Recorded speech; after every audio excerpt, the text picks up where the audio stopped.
अगर आप भी अमेरिका आने का सोच रहे हैं और ये सोच रहे हैं कि अगर हम अमेरिका घूमने जाते हैं तो पर पर्सन कितना खर्चा आता है, तो आज की जो वीडियो है इसी टॉपिक पर है। तो वीडियो में बने रहिएगा और वीडियो को बिल्कुल भी स्किप नहीं कीजिएगा।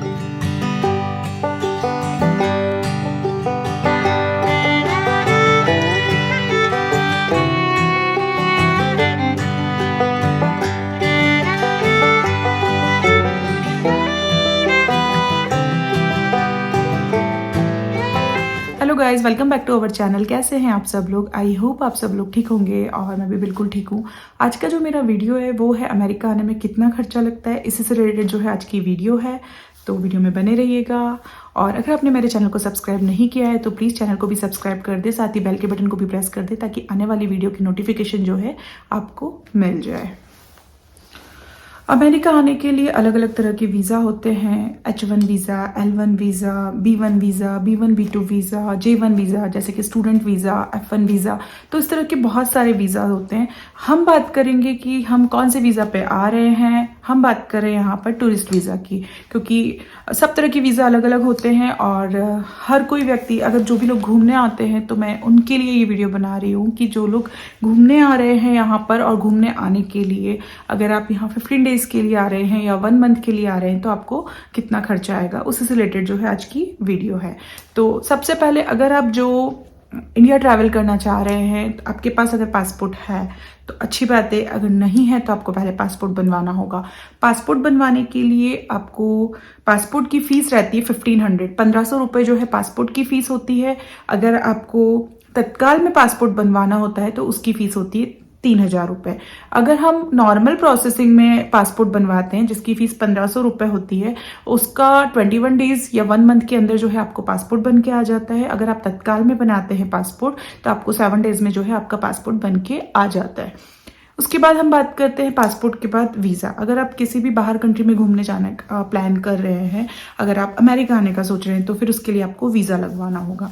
तो वीज़ा लगवाने के लिए आपको फॉर्म फिल करना होगा और उसके लिए जो है फ़ीस भरनी। फॉर्म जब आप फॉर्म फिल करते हैं उसके बाद जो फ़ीस पे करनी होती है वो फ़ीस होती है $160, जिसकी अगर हम इंडियन करेंसी में बात करें तो 12 से 14 हज़ार रुपये जो है उसकी फ़ीस होती है। हाँ, अगर आप टूरिस्ट वीज़ा की जब फ़ीस भरते हैं, अगर आपका वीज़ा डिनाई हो जाता है, आपका वीज़ा रिजेक्ट हो जाता है, तो आपके जो ये 12 से 14 हज़ार रुपये जो $160 फ़ीस रहती है वो नॉन रिफंडेबल होती है, वो आपको रिटर्न नहीं होती है।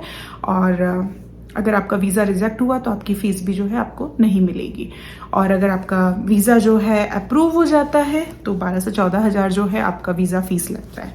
और इसके बाद अगर हम बात करते हैं, जब आप वीज़ा आपका फॉर्म फिल किया, आपने फ़ीस पे कर दी, तो आपको जो है इंटरव्यू, अगर आप फर्स्ट टाइम अप्लाई कर रहे हैं तो आपको जो है इंटरव्यू के लिए जाना होता है, इंटरव्यू और बायोमेट्रिक्स के लिए। तो ये जो प्रोसेस होता है ये 2 डेज़ का होता है। और जो है इंडिया में जो है 5 कॉन्सुलेट है। इंडिया में 5 कॉन्सुलेट जो है US कॉन्सुलेट के ऑफिसेज हैं वो हैं हैदराबाद, चेन्नई, मुंबई, दिल्ली एंड कोलकाता। ये 5 जगह पे है। अगर बहुत सारे लोग जो हैं छोटी छोटी जगह से भी रहते हैं और उनको जो है वीज़ा इंटरव्यू के लिए, बायोमेट्रिक्स के लिए आपको जो है ये शहरों में जो भी आप US कॉन्सुलेट चूज़ करते हैं, जो भी आपके शहर से नज़दीक होता है, तो आपको ये एम्बेसी के लिए जाना होता है। इन 5 में से आपको एक कॉन्सुलेट जो है चूज़ करना पड़ता है और आप वहाँ जाते हैं तो उसके लिए आपका अलग से खर्चा होता है। अगर आप ट्रैवल कर रहे हैं वहाँ पे 2 डेज़ जो है आपको स्टे भी करना होता है, 2 से 3 डेज़ जो है वहाँ लग जाता है, आपका होटल एकोमोडेशन रहता है। तो आप जो है आपका, अगर आप बस से ट्रैवल कर रहे हैं, ट्रेन से ट्रैवल कर रहे हैं या फिर फ्लाइट से ट्रैवल कर रहे हैं तो वो एडिशनल खर्चा रहता है। वो खर्चा भी कम से कम 5 से 10,000 हो जाता है। ये डिपेंड करता है आपके ऊपर। अगर आप ट्रेन से भी जा रहे हैं, आप जनरल कोच में जा रहे हैं, रिजर्वेशन में जा रहे हैं, फर्स्ट क्लास में जा रहे हैं, तो इट्स अप टू यू कि आप कितना खर्चा कर रहे हैं, आप किस तरह से जा रहे हैं। तो ये एक खर्चा रहता है कि 10,000 रुपये आप मान के चलिए कि जब आप अपने शहर से US कॉन्सुलेट के लिए जा रहे हैं, इंटरव्यूज़ के लिए जा रहे हैं, आपको इंटरव्यू देना है, बायोमेट्रिक्स देना है। बायोमेट्रिक्स क्या होता है? बायोमेट्रिक्स में जो है वो आप लोगों के फिंगरप्रिंट्स लेते हैं, आई रेटिना स्कैन करते हैं और आपके जो भी डॉक्यूमेंट्स जो है वो वेरीफाई करने होते हैं, तो वो बायोमेट्रिक्स में करते हैं। इसके बाद हम बात करते हैं जब वो वीज़ा इंटरव्यू करते हैं तो वो श्योर होने चाहिए कि आप जो है वहाँ से अमेरिका जो है घूमने के लिए ही जा रहे हैं, घूमने के पर्पज़ से ही जा रहे हैं, और जो है आप 15 डेज़ या 1 मंथ 2 मंथ में आप जो है वापस रिटर्न हो जाएंगे। अगर उनको डाउट होता है कि आप जो है वहाँ जाकर रुक जाएंगे, नहीं आएंगे, तो फिर जो है आपके रिजेक्शन के चांसेस ज़्यादा होते हैं। और एक और चीज़, वो आपका बैंक बैलेंस देखते हैं। तो बैंक बैलेंस जो है आप अपना जो है बैंक अकाउंट को एक्टिवेट रखें और उसमें ट्रांजैक्शन करते रहें, डालते रहें, निकालते रहें। मतलब एक स्मूथ अकाउंट आपका लगना चाहिए, क्योंकि आपका जो है बैंक अकाउंट ज़रूर चेक होता है। बैंक की पासबुक आप अपना पूरा डिटेल जो है 6 मंथ की, एटलीस्ट आप मिनिमम 6 मंथ तक तो अपना जो है अकाउंट अपडेट रखें, क्योंकि आपका जो है बैंक अकाउंट का बैलेंस होना चाहिए 4 से 5 लाख 6 लाख तक जो है आपका अकाउंट में शो होना चाहिए। और ऐसा नहीं है कि आपने इमीडिएटली ट्रांसफ़र किया है, आप उसको 6 मंथ 1 ईयर तक 1 ईयर का एक स्मूथ ट्रांजेक्शन रखें। तो उससे क्या है, आपका रिजेक्शन होने का चांस नहीं होगा। आपका यहाँ पे असेट होना चाहिए, ताकि उनको लगेगा कि हाँ आपका कुछ यहाँ पर है, आपका घर है, आपका एसेट है, कि आप वापस आ जाएंगे। तो उससे जो है आपका रिजेक्शन होने के चांसेस जो है कम हो जाते हैं। इसके बाद हम बात करते हैं फ़्लाइट का, क्योंकि आप अगर यूएस से इंडिया आ रहे हैं तो इंडिया से यूएसए आ रहे हैं, तो आपको जो है फ़्लाइट से ही आना होगा, बस ट्रेन तो चलता नहीं है। तो उसके लिए आपको कितना पे करना होगा। तो फ़्लाइट का जो चार्जेस रहता है, फ़्लाइट्स के चार्जेस कम ज़्यादा होते रहते हैं। अगर आप सीज़न में आते हैं तो फ़्लाइट ज़्यादा कॉस्टली हो जाती है, और अगर सीज़न नहीं रहता है, जैसे कि आप यहाँ पे क्रिसमस टाइम में आएंगे, तो उस टाइम पे जो है फ़्लाइट्स बहुत ज़्यादा कॉस्टली रहती है। इसके बाद अगर आप मई जून में प्लान करते हैं, तो उस टाइम पे भी, क्योंकि वैकेशन चलता है, समर वैकेशन होता है, तो उस टाइम पे भी फ़्लाइट्स बहुत कॉस्टली हो जाती है। तो आप, ये डिपेंड करता है आप सीज़न के ऊपर कि आप कब आ रहे हैं। तो मिनिमम आपको फ़्लाइट जो है रिटर्न 50,000 में भी मिल जाएगी और 1 लाख पे भी पड़ जाएगा। तो डिपेंड करता है आप किस सीज़न में आ रहे हैं। तो फ़्लाइट का जो आप चार्जेस पर पर्सन का अगर देखेंगे, तो 60,000 से लेके आपको 1 लाख तक जो है फ़्लाइट का खर्चा लग सकता है। डिपेंड करता है आप किस सीज़न में आ रहे हैं। हो सकता है आपको 50,000 में भी फ़्लाइट मिल जाए और राउंड ट्रिप मिलता है, तो आपका आने और जाने का टिकट जो है 60,000 में भी हो सकता है, 1 लाख में भी हो सकता है। अब ये आपके ऊपर है कि आप किस सीज़न में आ रहे हैं।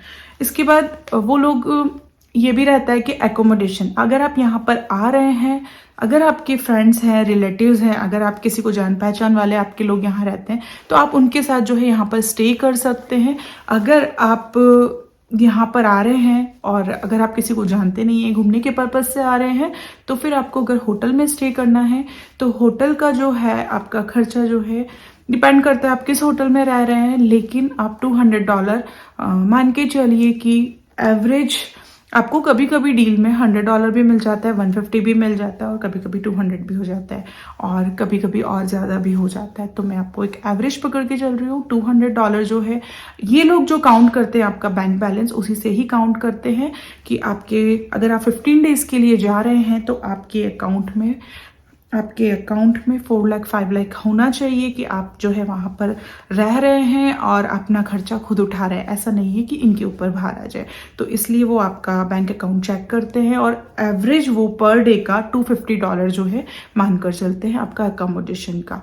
और इसके बाद आपके खाने पीने का खर्चा होता है, आपके घूमने का खर्चा होता है। अब आप खाने पीने का, आप अगर होटल ऐसा लेते हैं कि जहाँ किचन है, तो आप ग्रोसरी स्टोर से ग्रोसरी लेकर अपना कुक कर सकते हैं, और अगर आप बाहर खाएंगे तो वो आपके ऊपर है कि आप कितना खर्चा कर रहे हैं। फिर बात आती है घूमने की कि आपको कहाँ, क्योंकि अमेरिका जो है, यूएसए जो है काफ़ी बड़ा है, आपको कौन कौन से शहर घूमने, कौन कौन से स्टेट देखने हैं। तो हर स्टेट में जाने का आपका वो एक अलग से खर्चा है। और एक और बात, जैसे कि आप इंडिया से हैं, तो इंडिया में हमारे यहाँ ट्रेन ट्रैवल, मतलब हम लोग ट्रेन से भी काफ़ी अच्छा ट्रैवल कर लेते हैं, कि ट्रेन जो है वहाँ पे काफ़ी सस्ती होती है और हर एक व्यक्ति जो है ट्रेन से घूम सकता है। यहाँ पर जो है ट्रेन जो है फ्लाइट से भी महंगी है, यहाँ पर जो है फ्लाइट ज़्यादा सस्ती होती है एज़ कम्पेयर ट्रेन से। तो यहाँ पर फिर आपको एक शहर से दूसरे शहर जाना है, तो फिर वो आपके अलग से खर्चे हैं, वो आपके ऊपर है आपको कितने स्टेट्स घूमने हैं, कितनी सिटीज़ घूमनी है। तो वो खर्चे जो है आप अपना एडिशनल ऐड करते जाइए। और आपको देखिए, अगर आप कहीं यहाँ घूमने आएंगे, आपको बहुत सारी जगह पर जो है आपको जो भी चीज़ें देखनी है उसका टिकट्स वगैरह अलग से लगता है। तो आप समझ के चलिए, मान के चलिए कि पर पर्सन जो है यहाँ पर, अगर आप घूमने के पर्पज़ से आ रहे हैं तो पर पर्सन आपका 6 लाख टू 10 लाख, 6 से 10 लाख तक आपका खर्चा हो सकता है। तो इतना खर्चा जो है आप एक पर्सन का मान के चलिए। और अगर आप फैमिली में आ रहे हैं तो फिर वो डिवाइड हो जाता है, अपने फ्रेंड्स लोगों के साथ आ रहे हैं तो फिर वो खर्चा डिवाइड हो जाता है, तो वो थोड़ा कम होता है। लेकिन पर पर्सन आप 6 से 10 लाख जो है, 6 से 10 लाख का खर्चा आप पकड़ के चलिए, मान के चलिए, ये एक पर्सन का खर्चा होता है। तो अमेरिका आने में आपको 6 से 10 लाख का खर्चा होता है। तो आई होप आपको ये वीडियो पसंद आया, और अगर ये वीडियो पसंद आता है तो वीडियो को लाइक कर दें, शेयर कर दें और सब्सक्राइब करना ना भूलें। मिलते हैं नेक्स्ट व्लॉग में। Bye bye.